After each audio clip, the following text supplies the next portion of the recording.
And I just wrote down here some areas in the future, or as we move along, that are increasingly becoming more and more important as factors of competitiveness. Not necessarily, you know, the infrastructure, the old issues that maybe Mr. Rouse was talking about, but some new things. In that blog comment again, it is quite good. He was talking about the whole blue ocean strategy, this idea that you have to look at what's forward, what's new, and that's where competitiveness lies. Is how can you be on the cutting edge?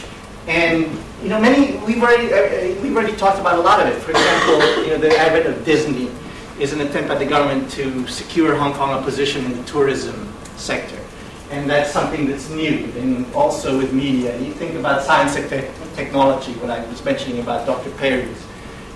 Education, what Hong Kong is trying to do here, for example, the University of Hong Kong, in revamping the curriculum, going to four-year systems, creating new programs, and all of that sort of thing.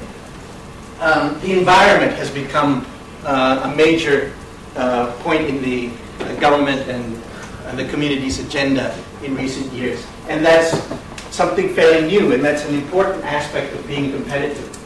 The question about how are we preserving our culture, our heritage, the colonial buildings or old buildings, are we able to maintain that side of Hong Kong which makes it unique? The knowledge base, the entrepreneurship, the talent, are we bringing in the best talent? Does that, I mean, are we making it easier for sort of the cream of the crop of people from the mainland to come in? Are we as open as we used to be? What is in fact, the openness and outlook of Hong Kong people? One of the questions that many people ask is how cosmopolitan is Hong Kong? When Daniel Fong,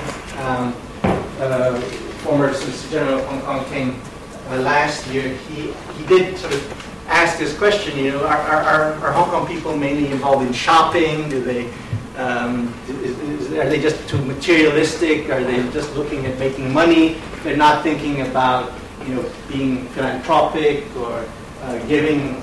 Are they interested in, you know, movies? Are they interested in what the outside world, or are they parochial in the sense that, you know, is this really a cosmopolitan city? Now, some people say, well, you know, why is that important? I mean, our culture is our culture. If shopping is the culture of Hong Kong, then so be it. If it's mainly kung fu movies, then so be it. That's part of Hong Kong's culture. There's the Chinese films that, you know, that's what Hong Kong people like. Now, there are many ways to look at this. Does Hong Kong, to be a competitive global city, does it have to have a very much more international array of cultural aspects to it, or is it fine enough for Hong Kong to be a fairly, you know, to be very Chinese, to be very Hong Kong, to be very local in its cultural aspects? That's an important question that we should be asking, and I hope that because you can ask a number of our speakers. I think Bernie Chan, for example, who's very involved in Oxfam, the work of Oxfam, that he's somebody who could talk about that. I mean, because, you know, there are many myths about Hong Kong people. One is that they're all materialistic and they don't care. But if you look at per capita generosity when it came to the tsunami relief, for example, Hong Kong people were the most generous of all the world in the world per capita, gave the most money. And I would suspect when it comes to toting up the numbers for earthquake relief and many other natural disasters, Hong Kong people have done very well as far as being philanthropic and generous with their material wealth. And per capita, probably second to none in terms of giving. So, you know, there are many assumptions we make about Hong Kong people, and the question is, going forward, many of these areas are areas that make a city you know, global, make it a graceful city, make it a city of that is competitive in areas that, you know, we previously had not thought of in terms of what makes a city a good place to live and do business. It's not necessarily just about doing business, but a place to live, to raise a family, to have a wholesome life, a full life. Now, the last little bit is this issue of the key ingredient. And I'm going to leave this with you because I have to meet Mr. Lee downstairs in the parking lot. So basically, is the rule of law the key ingredient to the competitiveness of Hong Kong? And I just listed here some of the institutions that are associated with the rule of law, the basic law, the Constitution, the judiciary, the Court of Final Appeal. But it's more than just the courts. And we have other institutions like the ICAC, the Commission Against Corruption, the Securities Futures Commission, which do sort of enforce regulations. But again, I think the rule of law is much more than these institutions enforcing laws or regulations. There's a lot more to what the rule of law is, and then we'll explore that with Mr. Lee. So without further ado, I'm going to go downstairs, and then check with Mr. Lee. So you can take a bathroom break or whatever, and I'll be back.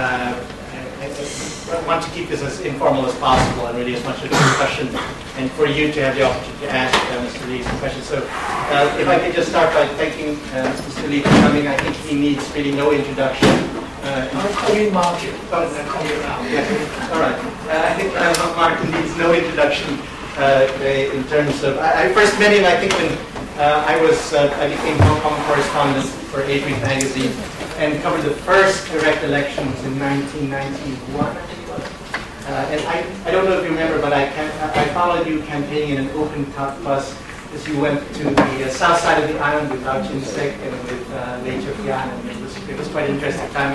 The only thing I remember about that was that it was raining heavily, and I lent my umbrella to Lau Chin-sek, and he never returned it. So there we go. I don't begrudge him that. But Mr. Lee is, of course, as I say, perhaps the best-known politician in Hong Kong and outside of Hong Kong.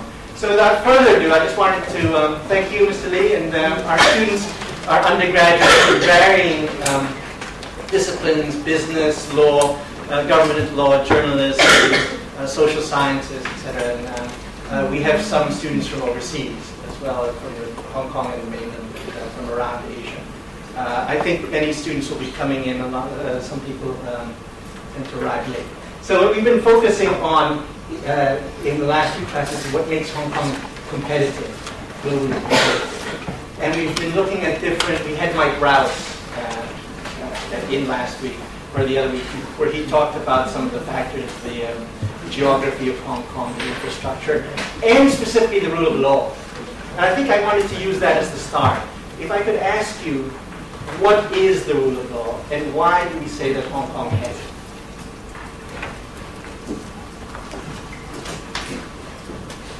Sit down now. I just do it like this? Yes, that's fine. Is that what can you all hear? Do? Can you hear me? Yes. Let me tell a little story. In 1986, there was a British gentleman called Richard Evans, Sir Richard Evans. He was on his way to Beijing to take up the post of the British ambassador to the PRC, and he stopped by in Hong Kong.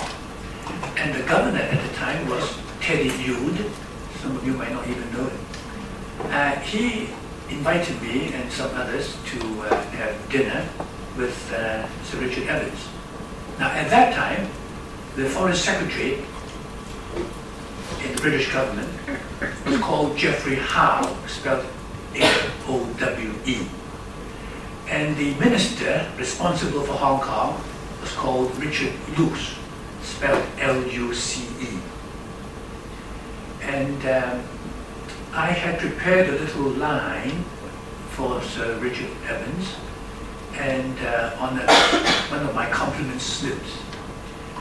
And I happened to be one of the first, in fact the first to arrive, and there was Teddy Yude, and also Sir Richard Evans.